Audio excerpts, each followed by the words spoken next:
Did I correctly hear today that Warner Brothers announced that they're not going to be making single player games like Harry Potter anymore, and they're going to focus on service games, live service games? Yes, they said. I feel like they really have their stuff together over there. They said Suicide Squad didn't do well. Right.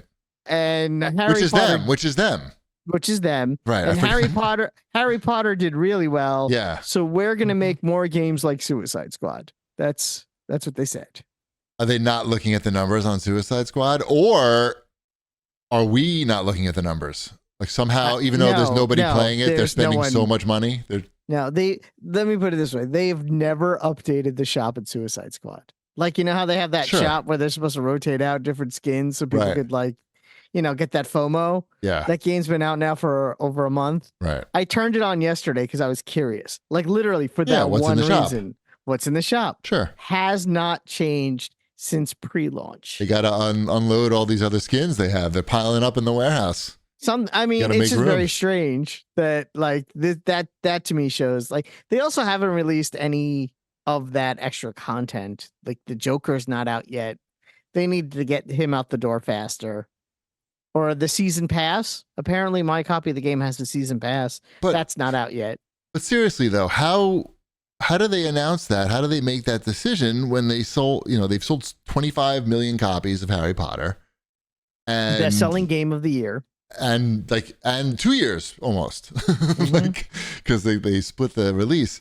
And then you have fucking Suicide Squad, which they're watching in real time crash and burn.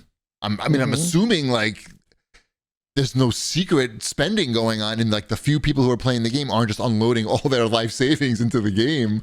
That seems very unlikely. So how can they be looking at these numbers side by side and choose the live service one?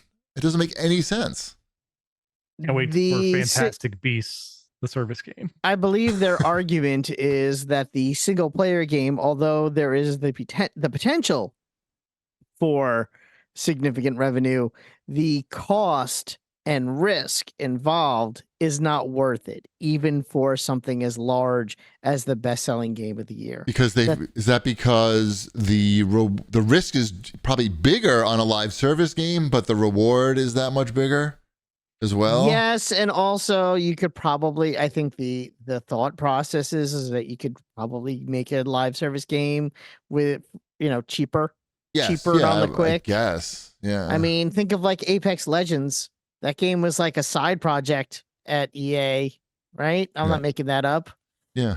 And that just kind of fell out, and that game made buco bucks. They want an Apex. I don't even think they want a Fortnite. They want an Apex is what they're looking for. They want Five Guys to shit out a live service game that they can run for 5 years.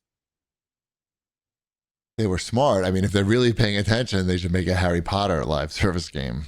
Well, the rumor is that that's what the sequel of the Harry Potter game is going to be. Of course, they were supposed to make a Quidditch game, weren't they? Yes. Yeah. Whatever happened to that? I don't know. Get on that Quidditch game. Don't make that. They don't need to make that. No. I didn't say they should. I'm just saying that's what I thought they were going to do. They make weird decisions over there. I think that's pretty clear.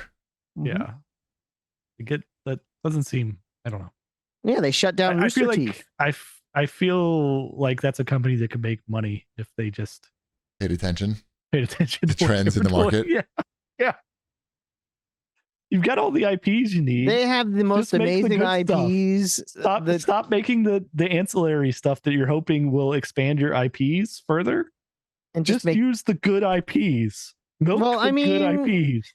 Multiverses is supposed to come back soon. It's not coming back. They tweeted yesterday. They tweeted yesterday. What are they hoping to get out of that? Exactly this. The live service game with their IP that they don't have to, because that game, it's fine, but it's not as robust as a single player game. Which game are you talking about? Sorry. Multiverse. Right. Oh yeah, Multiverses. It's coming back, right? The Super Smash Brothers, clone with Warner Brothers characters. That's the one that went away, that came for a beta and then disappeared with everybody's money. Yes. Disappeared in the night with everybody's money. Maybe. And then they tweeted yesterday for the first time since June. Right. Like, hey, remember us? And then they've been radio silent since that tweet. So I don't know what they're expecting. Like, you're not going to make another Fortnite. Like, you're really... No. They're not. Somebody might. They're not. I can tell you for sure they're not. Somebody, the likelihood is nobody will, but you can see from their previous projects, like, they're not going to be the ones to do it. Well, that's the Disney model. The Disney model is we're not going to make another Fortnite. Here, Fortnite, take our money so we can make money off your Fortnite. I mean, they should do something like that. They could sell a lot of fucking skins in Fortnite. Yeah. Like, think of all this. They haven't done anything there yet. They're already there. They're already there. Yeah, they are. They've done Harry Potter. I have 4 Batmen in What about Harry Potter? There is no Harry Potter in Fortnite. They would probably sell a few of those, I'm thinking. Maybe. They would. Or maybe they find another game that's successful in the live service arena and invest in it in a similar way. How many are there? I don't know. There's Apex. I mean, there's a handful. I mean, Apex isn't on the same level as Fortnite, not even in the same Apex ballpark. Doesn't do IPs like that. No. Mm-hmm. They did a Final Fantasy event, crossover event, but they don't have any characters like Call that. of Duty. They could do like a Call of Duty Warzone / DC. I think Fortnite is the best fit, probably. I'm trying to think of something else because now they can't. They probably, not that they can't, but I don't know how Disney would feel. And Disney just gave them $1.5 billion. So I don't know what those. I don't know I don't know what the agreement is with Disney as far as competitive IPs. Right. And you did mention that they did just shut down Rooster Teeth after 21 years, which is that's a pretty good run. That is a pretty good run. No more Red versus Blue. They still make that? That's not like their hotness anymore. They have they made their own anime. Yeah, they made that RBW. Ruby. I think it's called Ruby. Ruby. Yes. Yeah. Mm-hmm. Yeah, I mean, 21 years is a pretty good run, and of course, you can't expect fucking Warner Brothers to figure out what to do with that. No, not with the current management. No, they can't figure out what games to make or anything like that. Mm-mm. I just looked at the top sellers on Steam. Apex Legends is number 6 right now. That's pretty good.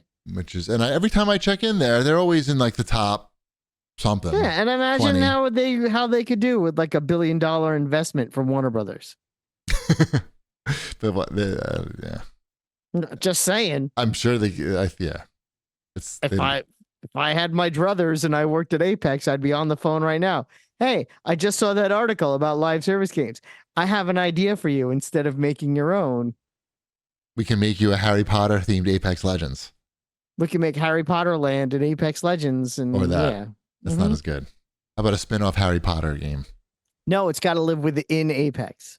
So when you boot up Apex, it's not that type of situation like Fortnite, though. Like, it could be. It's not that type of situation yet. Yeah. Yet. Yeah. See, you see the dollar signs that appear in my eyeballs when I say it? Yeah. They go ching. Right. I go full Tex Avery. All right. What is this thing on here? Are you familiar with the company Sweet Baby Incorporated? No. Okay, Sweet Baby Incorporated are a company that is hired by certain, game developers and publishers to go over the story beats in games and to help, tighten up their stories and make them make sense in sort of like a gameplay scenario. Games that they've worked on that you might be familiar with would be Alan Wake 2, Spider-Man 2. They also worked on the story for Suicide Squad. Okay, so they're like consultants, I guess. Or they're like story consultants. That's script punch-uppers. Script doctors is a phrase they use in the article. Mm-hmm. But there's this sort of rumor scenario going around that what they really do is that they inject their liberal ideals into video games. Oh. And that's why Harley Quinn isn't hot as in Suicide Squad. And that's why there's a black character in Alan Wake 2. like a black female character because Sweet Baby Incorporated insisted that this character, and they like someone like there was like this whole thing. Someone tweeted out there this whole manifesto. If it wasn't for Sweet Baby Inc., this character probably would have been a white woman. And the director of Alan Wake 2 retweeted the tweet and comment back, no, that is not true at all. Like, there's no truth to it. There's nothing about, and you know, there's nothing. There's no there. But these people insist it, and apparently there's a Discord that's over 2,000 members. That's just people, you know, talking shit about Sweet Baby Incorporated and making sure they don't buy games that they're a part of. And they're like claiming victory on the failure of Suicide Squad. Yeah, like that had anything to do with it. The story is probably the best part of the game, probably. It's not terrible. It's a little, you know, it's a little there's a word that I'm woke, not too woke. Too woke. Yeah, it's a little too woke. Yeah, exactly. It's a non-issue thing, and but yet they're it's all making fake. it this. It's just another completely made up thing on the internet that people read and then they immediately believe it. They don't do they don't even take a second to Google it to see if it's this fantastical thing is maybe not true. And they just dive right in. And I see that fucking every day on Instagram or everywhere. Just like people just believing stupid shit. And it stems from the fact that Sweet Baby Inc., they don't hide from the fact that they will, you know, that if the story leads them to include a minority character, they will include the minority character or whatever it might be. But their argument is we're not forcing this into the game script. It's just the organic way that we feel the script should go. So, you know, whatever. And ultimately, it's up to the developer, the publisher who's making the game. They're just consultants. Yeah, exactly. And especially with something like with this, you know, like a Spider-Man game. Right. You know, what are you going to do? Complain about Miles Morales? Did they work on that one too? And people complained? Yes, they did. They worked. It seems to be like they've worked on a bunch of really successful games and Suicide Squad. Yeah. Hey, look. Exactly. It's very strange. It's a very strange thing. I know what their problem is actually. The name of the company, like Sweet Baby Inc. If their company was like Tough Man, Fuck Your Mother, people would just move right along. They wouldn't even investigate. But they read Sweet Baby Inc. and they go, oh, that sounds like soft and like, you know, girly. I bet you it's like, you know, they're up to, you know, something shady's going on there, and they look in and. That's why I named my new script consultancy company Hammer Schwanz Incorporated. Yeah, I'm naming mine Pumps and a Bump.